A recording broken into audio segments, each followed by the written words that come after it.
Check. Ito na. Yo, G. Ada, hindi na namin matatagalin. Sisimulan na namin. Excuse me. From Squatter House, sa kanan ko. Magingay para kay Del!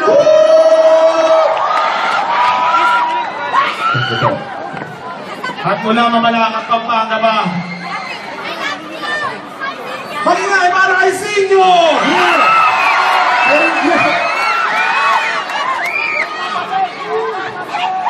First round! Nakikita nyo, first round! Sinyo! Ayun. Give or take. Compliment lang to. Alam niyo po bang si Delo, pastor to? Pag ito nagpa-Bible study, ay may homework pa kayo. Kaya nga gusto ko, siya ang pinakamabait, mga brad. Kaya nga gusto ko, magkita kayo agad ni God. Kasi alam nyo ba, sa sobrang bait, pag ito namatay, lalagpas pa sa langit.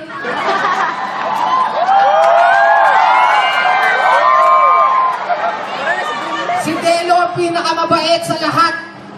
Hinayaan niya nga ako ang pumalit bilang hari ng ribat. Tsaka si Delo, mabait talaga. Friendly.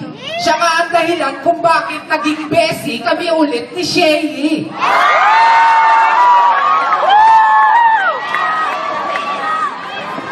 Kasi si Delo, malupit na.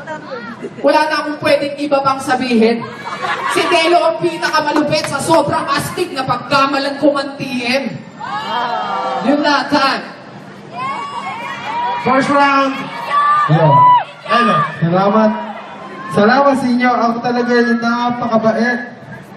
Kaya paglagpas ko ng langit, sisihin nyo naman yung aking bitbit.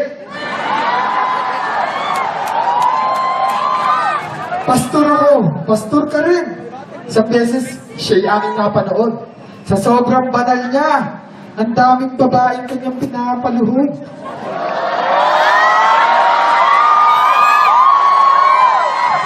Pinagkatiwala ko na nga sa kanya lahat. Oo. Total, magaling naman siya mag-rebat. Kaya yung rebat sa flip top, sa'yo na to. Alagaan mo mabuti kasi nag-aartista na ako.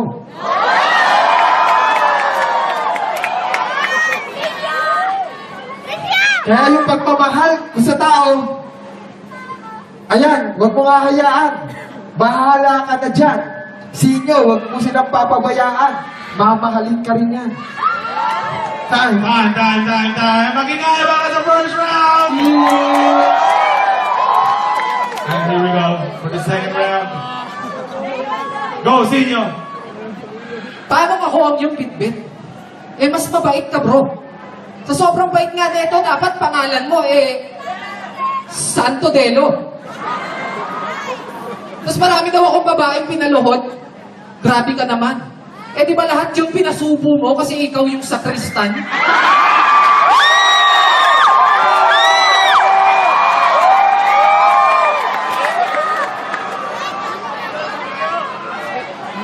Yung pagmamahal ko sa kanila, alam na nila yon. Alam nyo na. Pero si Delo kakaiba. Pinipili na lang yung mamahalin niyang magaganda.